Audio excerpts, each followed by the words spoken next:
Alhamdulillah Rabbil alamin, wassalatu wassalam ala rasulillahi sallallahu alayhi wasallam wa ala alihi wa ashabihi uli shurafa. Ashhadu an la ilaha illa Allah waliyyu salihin wa ashhadu anna Muhammadan abduhu wa rasuluhu salawatullahi wa taslimatuhu alayhi. Ndugu zangu Islam, baada ya kumsifu Allah tabaraka wa taala na kuzitaka ziada za rahma na amani zimmimilikie kwa wingi mtume wetu Muhammad sallallahu alaihi wasallam, yeye pamoja na watu wa nyumbani kwake na Waislamu wote watakaomfuata hadi siku ya malipo, ya Allah nasi twakuomba utujalie tuwe miongoni mwao, Allahumma amin. Ndugu zangu Islam, kwa fursa kama na hii, kwa wakati maalum kama na hii, acha tukujie na mada ambayo inayosema huyu mwanamke sio mwanamke wa kuolewa. Ndugu zangu, ukimpata huyu mwanamke Uislamu, basi usisubutu kumuoa. Kwa lugha nyingine tukimuita mwanamke janaiz, mwanamke jeneza ya kubebea maiti. Ndugu zangu Uislamu, huyu mwanamke ukimpata usimuoe kamwe. Ndugu zangu Uislamu, acha nikuletee kisa. Ndugu zangu Islam, kabla ya kuleta kisa, anasema Mtume Muhammad sallallahu alaihi wasallam, tunkihul mar'atu ala arba'i, mwanamke huolewa kwa mambo yake manne. Minhum, miongoni mwa yale mambo manne ambayo anaweza kaolewa mwanamke ni kuwa na tabia nzuri. Tabia yake Waislamu, unamtizama mwanamke tabia nzuri, walillahi alhamd.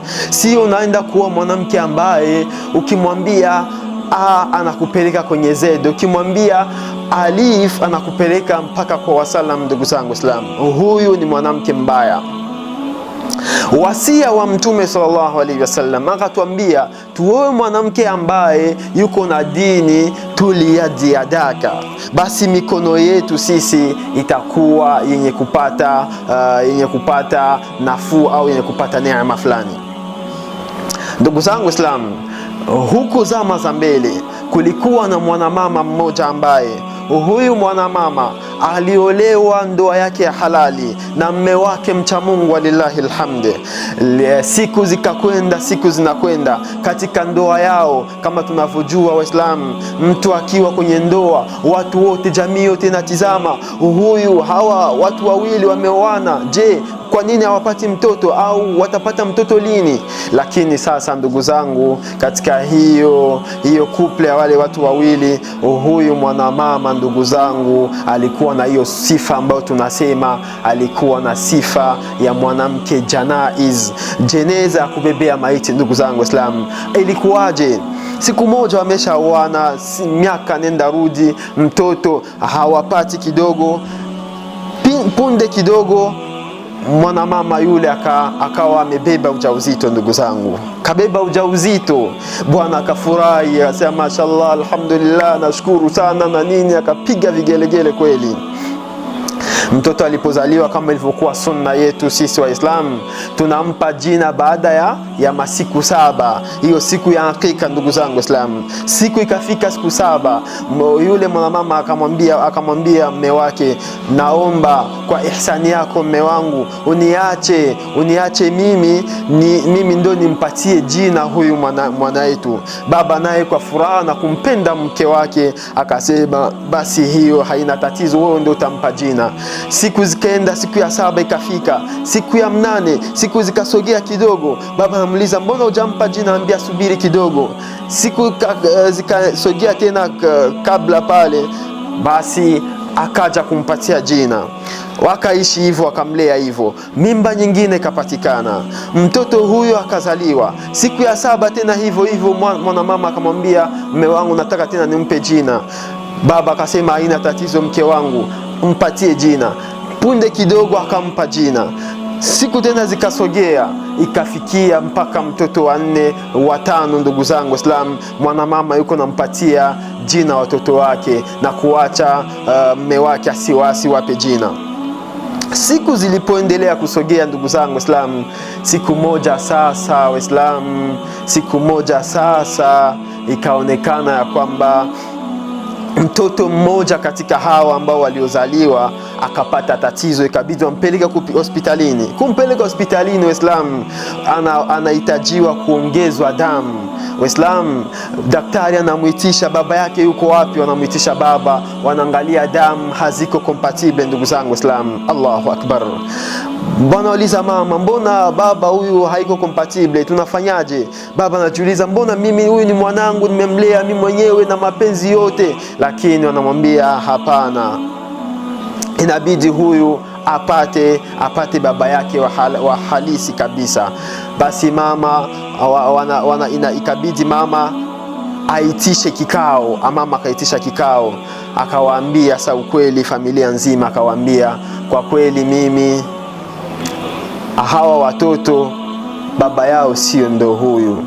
Ndugu zangu Islam, yule jamaa alidondoka chini na machozi. Ndugu zangu, alilia sana. Waarabu wanasema fabaka bukayan shadida, aliporomosha machozi kweli. Waislamu, kaannahu midhamil munhamir, ukimtazama utazani kwamba ni maji ndio yanamwangikia. Ndugu zangu, alilia kwa kilio kikubwa sana. Na ule mama akamalizia katika kikao hicho akasema, wazee, kwa kweli mimi nimechoka na huyu jamaa, sitoendelea tena naye na kwenda kwa baba yao na hawa watoto. Na ukitizama vizuri, ndio maana nilikuwa nakataa hata kuwapatia hata huyu jamaa siwapatie jina. Kwa sababu gani? Walikuwa sio wanaye.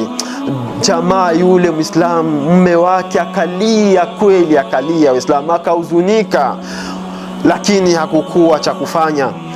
Ikabidi sasa wale watoto na mama yao waende kwa baba yao halisi, ambaye alikuwa sio ndiye mume wa yule mwanamke ambaye kamuoa. Wale watoto wakamtizama baba yao, machozi yanamtoka. Waislamu, machozi yanamwangika. Ndugu zangu, wanamtizama baba yao, wanamwambia, baba, sisi kwa kweli tunakujua, wewe ndo baba yetu. Kwa kweli umetulea miaka nenda rudi, ulijua tabu zetu, ulikidhi haja zetu, ulitusomesha, ukafanya kadha na kadha. Sisi yule mwingine sisi hatumjui, kwa kweli sisi tutabaki na wewe. Ndugu zangu Waislamu, baba anawatizama naye Waislamu, baba machozi yanamtiririka, machozi ya damu. Wale watoto wote wanaanza kulia. Basi mama anachukua mizigo yake, anachukua kila kitu chake, mama anaondoka na kumwacha huyu jamaa. Ndugu zangu Waislamu, huyu ni mwanamke ambaye sisi tunamuita femme jeneza, tunamuita mwanamke jeneza ya kubeba maiti. Ndugu zangu, ukipatana na mwanamke kama na huu mwanamke ambaye hana tabia, kwa kweli, basi utakuwa unajianzishia adhabu yako ya hapa duniani, unajianzia nayo mapema sana. Ndugu zangu Waislamu, kwa hiyo nakuhusia ndugu zangu, bila kuisahau nafsi yangu, tujikaze, tujitahidi Waislamu, tutizame mwanamke gani ambaye yuko na dini, kwa sababu tukifanya hivi basi tutaanza maisha mazuri hapa duniani, maisha ambayo yanamridhisha Allah subhanahu wa ta'ala na mtume wake Muhammadin sallallahu alaihi wasallam. Ndugu zangu Waislamu, hii ni wasia ambayo tumeipana. Ni mimi ndugu yenu Imam Abu Darda Abu Nasra Junior Zosbi Saleh ambaye nimekuzungumzieni. Wa jazakumullahu khayrul jazai wa hadha, assalamu alaikum wa rahmatullahi wa barakatuh.